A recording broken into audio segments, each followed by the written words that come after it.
Holy shnikes, Andy. We got everything going. We got both TVs on. We got music going. She's my little rock and roll. Rolling Stones. We're listening to rock and roll. We're watching both TVs. Like I said, events are heating up over in the globe, both in Israel and the Ukraine. Holy crap, Andy. Man. And good morning to everybody else, too. It is the 16th of Rocktober. And according to the National Weather Service here in Great Falls, summer is back. Yeah. Woohoo.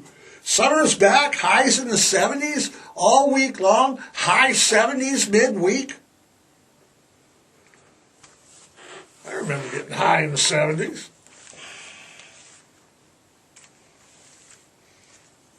Got a lot of feedback from the last podcast, messages. Seems like cloning pets. A lot of people are saying you wouldn't do it. Good. I'm glad to hear it. I wouldn't do it either. Remember, shelters are full. But I just wonder, with all this cloning and artificial intelligence going on, do scientists watch TV and movies, or why? Don't they pay attention? I mean, come on.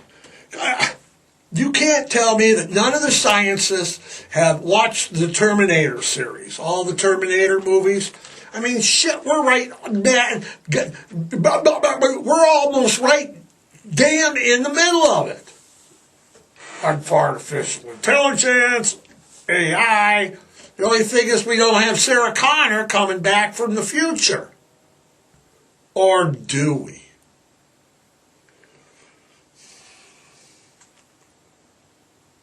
It just amazes me how stupid they are.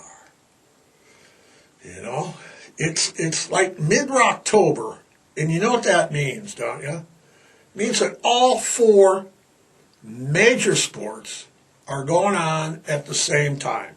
You got the Major League Baseball playoffs going on. Got the start of NHL hockey going on. You got the start of NBA basketball, just like hop skip, just a couple days ago. A couple days. Of course, the NFL's in full swing. So you got everything's going on. I mean, October is like Rocktober. It's rocking with sports. And, of course, I didn't forget, college football. Now, with college football, while the other four sports, all the major sports are just starting or just ending, college football's reached its midway point in the season. 7 weeks is sort of the midway, just a shy of the down stretch. It's Power 5 conferences in the top 5. Wow.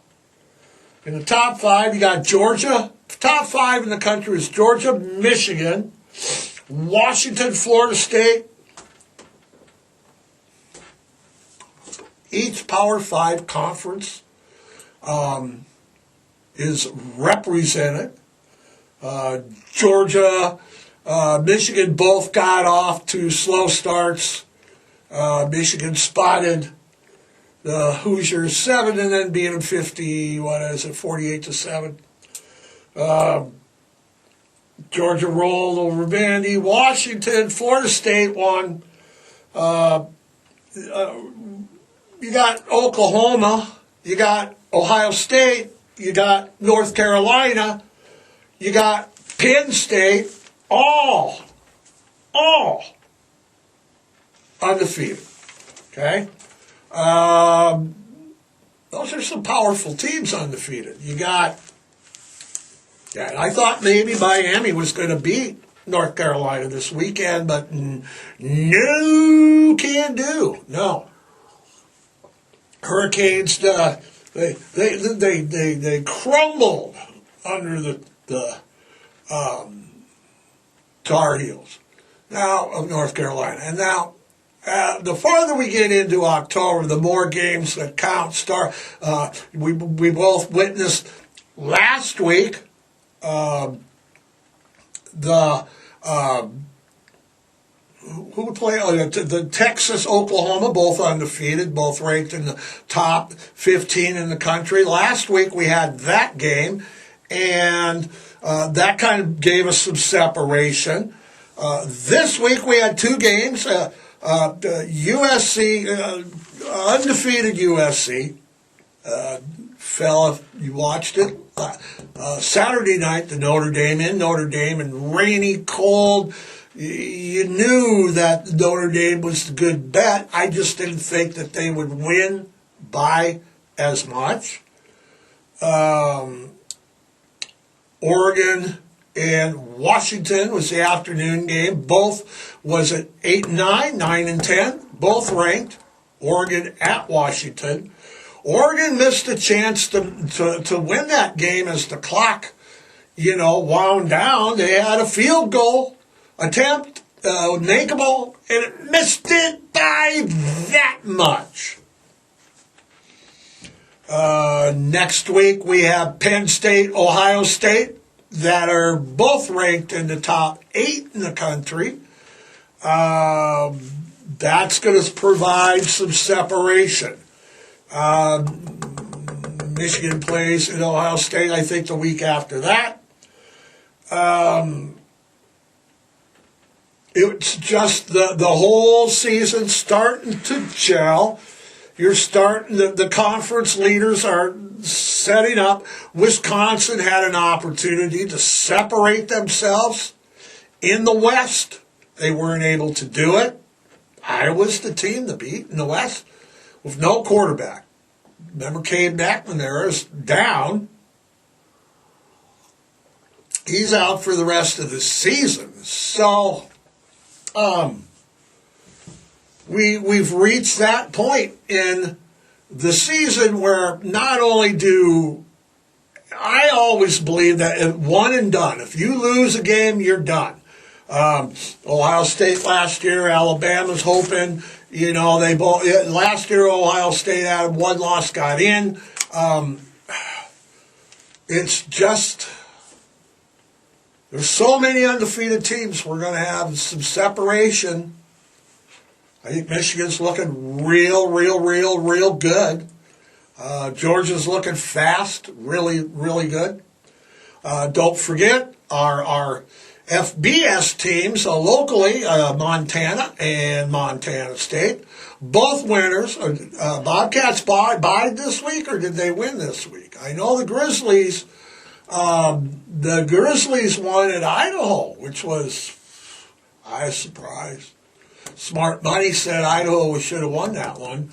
But both are ranked. Montana Bobcats are number 2 in the FCS. So, wow, Montana State's number 2. Michigan's number 2. Of course, I'm a Grizzly fan. Grizzlies!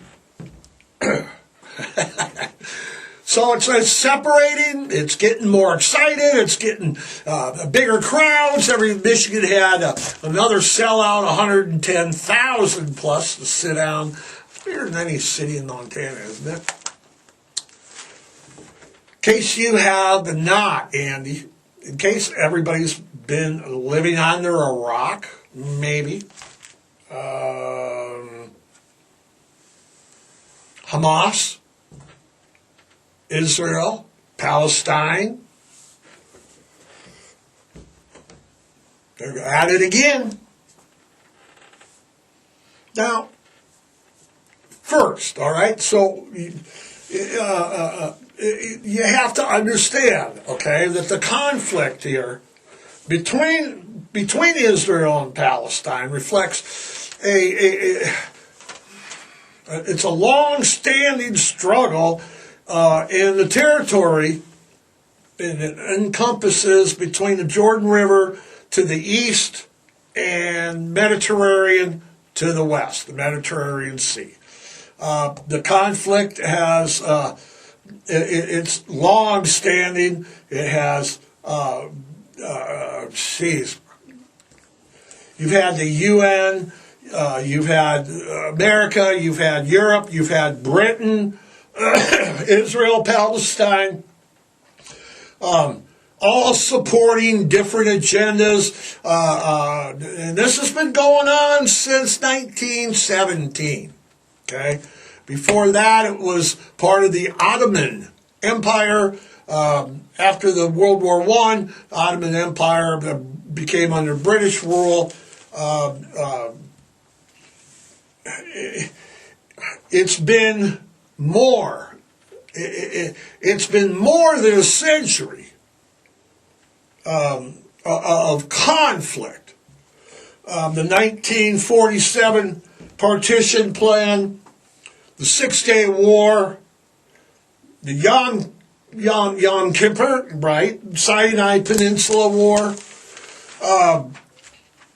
Passover Massacre, Operation Protective Edge. It's almost in a hankering to the problems that they had in Northern Ireland in the 70s. Bombings, terrorist activities, occupations of territories that were in question. Remember now, this region is the home of the three major Abrahamic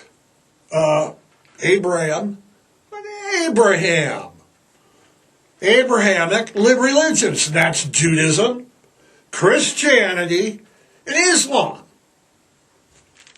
So,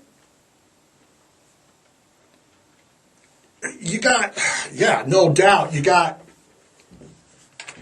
three major players are all like in this area the size of, half the size of Rhode Island? Just tiny. Put all of it in Cascade County, couldn't you? And as the conflict continues, and it's now in its second week of its 15th war over the last century. Hundreds, if not thousands, of people are being affected. Got some numbers for me as of yesterday, Sunday. Anything this morning? Well, we are here kind of early. I was up early Sunday, 10, 11 o'clock last night.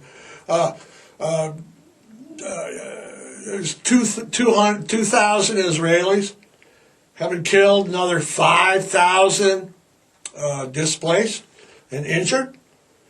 At least 1,000 Palestinians, with another 5,000 injured. There's reports of over 350 to 400,000 citizens, civilians, homeless in Gaza. They pound the strip. If you look back through the history of this area, Egypt had control of the Gaza Strip originally, and then the map has been changed and changed and changed over and over and over again. The United States is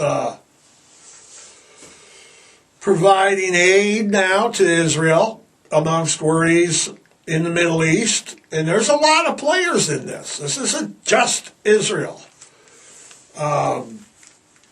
If we go back again, this all started like in 1917. That's when the Ottoman Empire fell.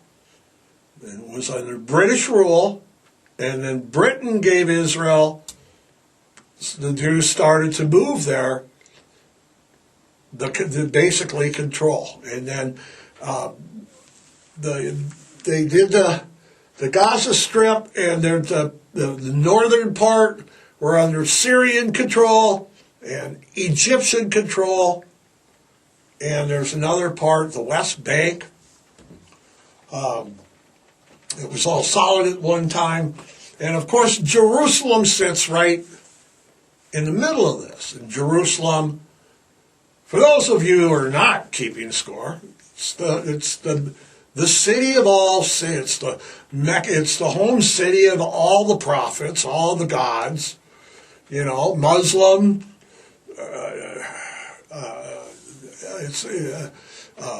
Christians, Judaism, Christianity, Islam. It's the home of all the religions.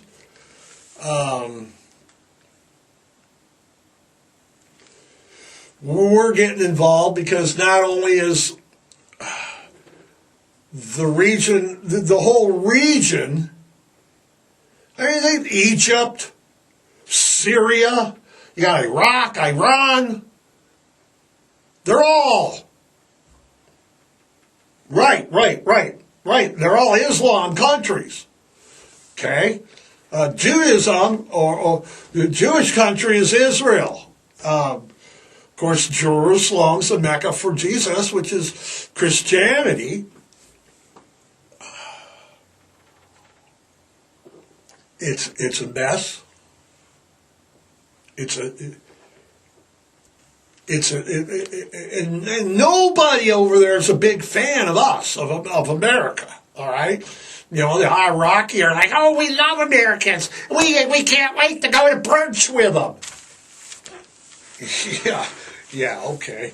Brunch it is. Whoa. But yeah, they don't like us, okay? Nobody likes us over there except for Israel, and they're our ally. So we're pumping money into Ukraine, but yeah, you're absolutely right. We don't have boots over there, but there is stuff moving. The USS Gerald Ford. It's the U.S. Navy's newest, most advanced aircraft carrier. Have you seen this thing? It's like bigger than New Jersey. It's like a whole city. Quadruple. It's like giant. Planes, trains, automobiles. It's just like, it's a city. Let's just bring a city over there. Okay? They got that coming.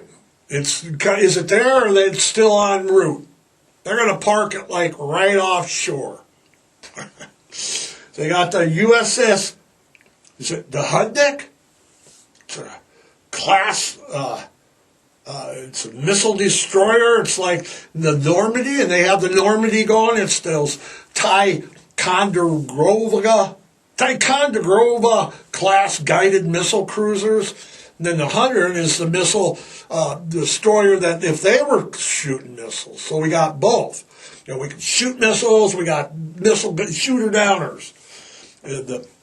We got what? The USS Ramage, the USS Carey are both destroyers. USS Roosevelt. We got a battleship on the way. We have some serious shit coming over there. Oh, yeah, of course. They got several of the F-35 fighter jets. Those are the, state-of-the-arts. I haven't even seen those. And the stealth fighters, I haven't seen those either, but I think that's the point of having stealth fighters, is that you're not supposed to see them, but we've got them. It's like, we got stealth fighters. Yeah, but I can't see them. Well, we have them. Yeah, but I'm a taxpayer, and I'm looking, and I'm flying, and what? Yes, of course we have stealth fighters. F-35s are, again, the state-of-the-art fighter. It's the fighter jets of all fighter jets. It's it's just stealth fighters, at 20 to 25 of those we've said already. We got F-15s, F-16s on the way, and several A-10 fighter jet troop protect Palestine fight. It's, like I said, it's all because of our worries. We're worried about Iraq and Iran and Syria and Egypt. These are all Arab countries. We don't have a real good reputation over there in the Middle East. Remember Afghanistan. Yeah, we won't even go there. Then there's drama. Of course there's drama. What would a war be without drama? I mean, come on. In a statement released this weekend, Vladimir Putin stated that all the munitions that Hamas used in the attack on Israel were musicians, were Led Zeppelin, were ammunition, munitions, and rockets that were actually destined for the Ukraine from America, but somehow Hamas got them and used them against Israel. I don't know how they got, that's propaganda. I've seen it on Facebook. Yeah, that must have happened because Putin said it did. Yep. That's what happened. I mean, how did they, first of all, if you're going to start spouting off on that, Putin, how the hell, if we move them from an American place in America to an American place in the Ukraine, like a base right there from one A to B, how do they get to the Middle East, Putin? Well, all right, Russia also said that they're going to, and Saudi Arabia don't like us either. Saudi already said that they are going to look. See, Russia and Saudi Arabia have a pact. That's why all this Middle East stuff is everybody's involved some way. Everybody. America, Israel, all the Islam nations, all the Christian nations, Judaism. It's all in there in play. All the nations are involved. Russia's backing certain people. America's backing certain people. But this is going to get to a point where people are going to have to show up. Okay? Drones aren't going to cut it. We're not going to cut it. So, anyway, Russia and Saudi said that they plan to extend their each of their part to keep oil prices high. And then what they do is Russia is a big oil producer, and they withhold 1% of world demand from the market. Is that right? 1%. And it does have an effect. Saudi has already said, stated that they would entertain ideas. They would consider it, and they also thought that it was a distinct possibility that an oil embargo is possible. And for everybody that says, so what? 1973. Does everybody remember? I remember in 73. It's a sophomore. Saudi Arabia proclaimed an oil embargo targeted at nations that supported Israel during the Yom Kippur Suez Canal War.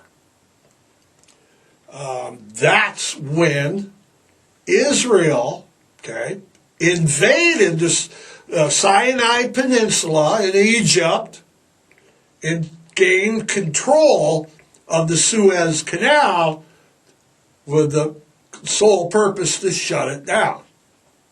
Okay? Saudi Arabia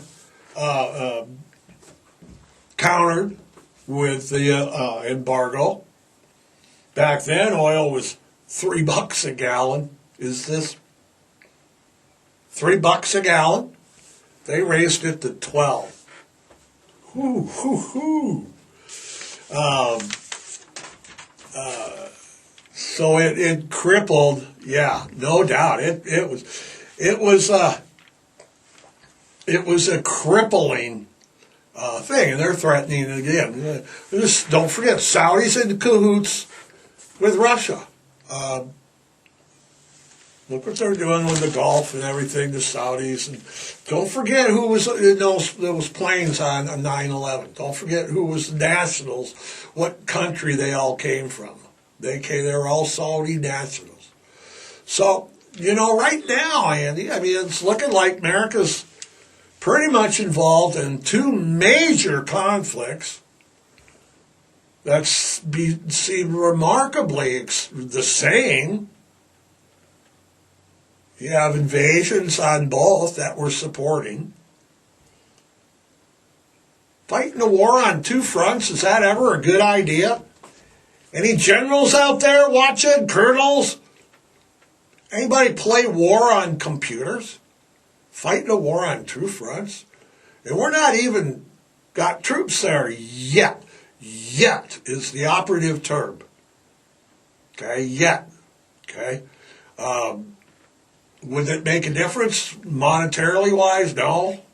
But we're sending the whole fleet over there, planes and boats over there, and the Navy.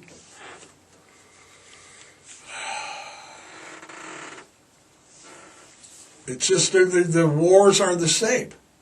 One of the things that is disturbing to me, but it's really happening and it's really being said. Both the United Nations and President Biden have come out warning both Russia and Israel now about war crimes and civilian casualties. Look what's going on in Gaza. They're not fighting Hamas. Hamas is an organization that should be exterminated by any means possible. But blowing up schools is not going to do it. They have that tunnel system. They're using bunker bombs in the tunnel systems up there.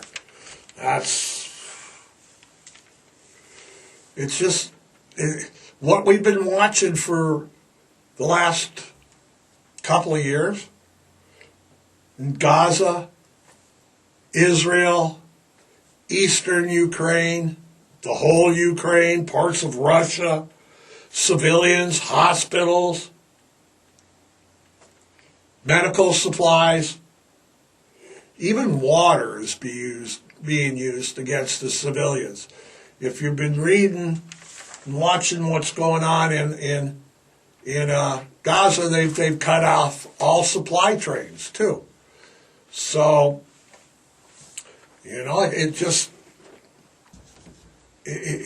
Hamas starts and crashes a music festival, kills citizens and children and kids listening to music in the high neighborhoods.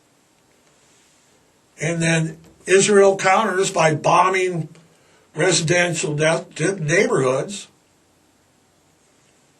Same with Russia and Ukraine. It's the same thing. Bombing animal shelters. I guess it's like Sun Tzu. There you go. Art of War.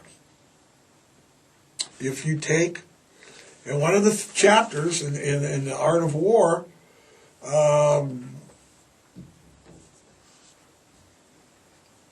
if you take the women and children and hospitals and schools and animals and pets and commit atrocities against them, their armies' morale will force them to basically fold their hand, call it a day.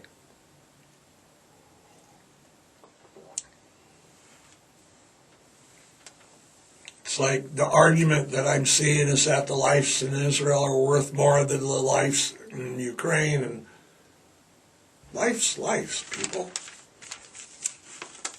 There's no thing that says one's worth more than the other. Women and children and pets and dogs and cats should not be casualties of war. And I know that's the way that it goes, but they shouldn't be targets. Okay? It's against the Geneva Convention, and they're already warning Russia and Palestine. Every time they get into it in the Middle East here, that's what happens, by the way. Take a look at all the history that's gone between those two nations. And of course, we got protests across the country. Everybody's protesting, campuses. Everybody's doing this, doing that, supporting one side, supporting the other. I don't support war one way or the other. It's a chicken shit, dirty trick that Hamas did. But oh yeah, elections are coming. A new House Speaker has been elected, and it's same as it ever was. Same as it ever was. Man, Andy. And on that note, it's the same as it ever was. So, on this Monday, the 16th, what is it, department store day? You know bullshit. It is. And he says it's department store day. I look at it, there it is, right there on the screen it is. So everybody, come on. Spay and neuter, have a great week. We're going to have a summer week, so everybody get out, do stuff. Hey, you got 70s all week. The yards and the leaves have been falling. Get the yards done. Get one last cleanup. Maybe get a barbecue in. While that, remember to spay and neuter. Adopt, don't shop. Foster, rescue, volunteer. Go help out at the shelter. Hey, adopt a shelter pet today. Until next Monday morning, have a great week. We are out of here.